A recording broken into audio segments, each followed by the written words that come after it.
Have you recently lost your SIA license? Don't worry, it happens. Whether it was misplaced, stolen, or damaged, I'm going to show you exactly how to apply for a replacement step by step. Let's get started. First, head over to the SIA website and log into your account. Once you're in, you'll see a list of your current licenses.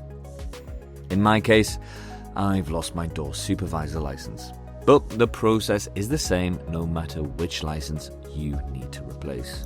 Next, click on Request a Replacement License. Here, you'll need to select the reason for your request, whether it was lost, stolen, or damaged. For me, I lost my whole wallet, including my SIA license.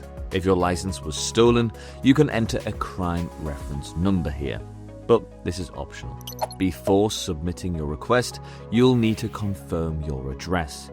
This is very important as this is where the license will be sent. If your address has changed, you must update it in your SIA account first. Then wait a few days before submitting your request again.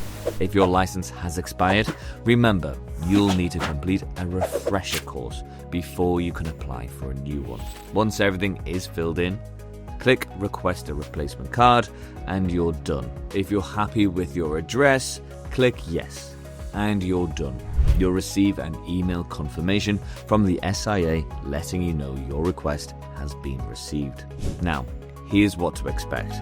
The SIA will process your request within 10 days, and once approved, your new license will take up to 14 days to arrive.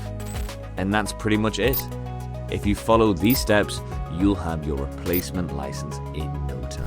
If you found this guide helpful, drop a like and subscribe for more security industry tips. And if you have any other questions, leave them in the comments. We're happy to help.